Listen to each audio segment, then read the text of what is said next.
All right, we're doing a delta math problem, exponential functions basic, and this is for when we buy a new car, how much it's going to depreciate over time. So the formula for that is the amount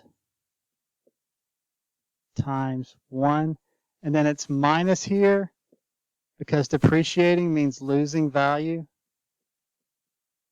All right, and then we put our rate in. We've got to convert that rate to decimals. So 13.75% is 0.1375. Decimal 0.1375. So 0.1375. Put that in parentheses. The next thing we're going to need is our amount. Amount of years, amount of time. Time is always going to be your exponent. So we're looking for 12 years. So we'll put a 12 up here. All right. And then our amount was 20,700. I'll just rewrite this for us. 1 minus 0.1375 to the 12. All right. Then all you got to do is put that in your calculator. Do it like this.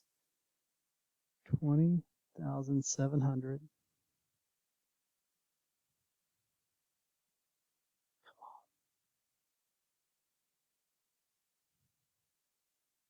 Parentheses 1 minus 0.1375 parentheses, and then whoops, let me go back,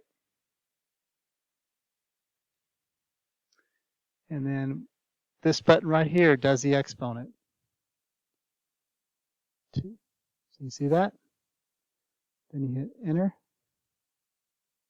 and it gives you 3508.161. They want it to the nearest cent. Okay, so this actually reads $3,500.16.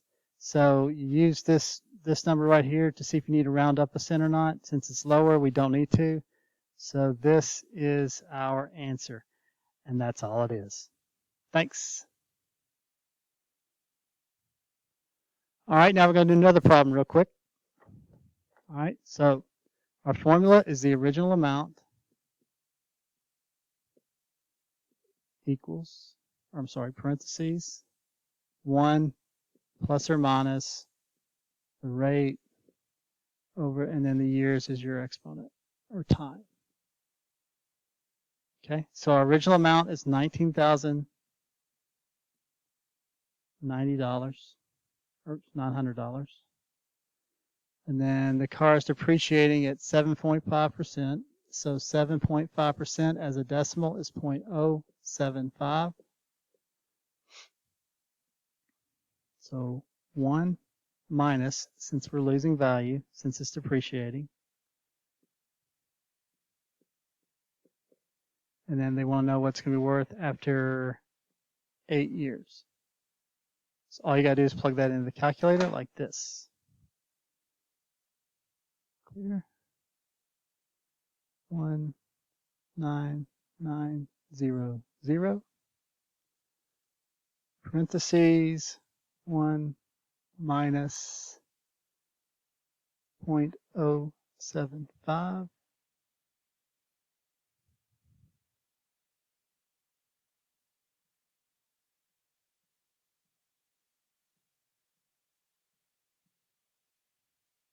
Sorry about that. Let me go back.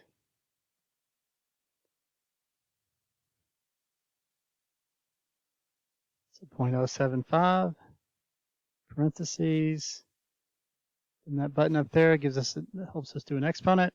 We want 8 years. And then we just hit enter, and that gives us $10,665.64, and then there's a 0 out here. They want it rounded to the nearest cent. So since this is 0, we don't have to round it. So the answer is 10,665.64. So that's what the car is going to be worth after 8 years. And that's all there is to it. Thanks.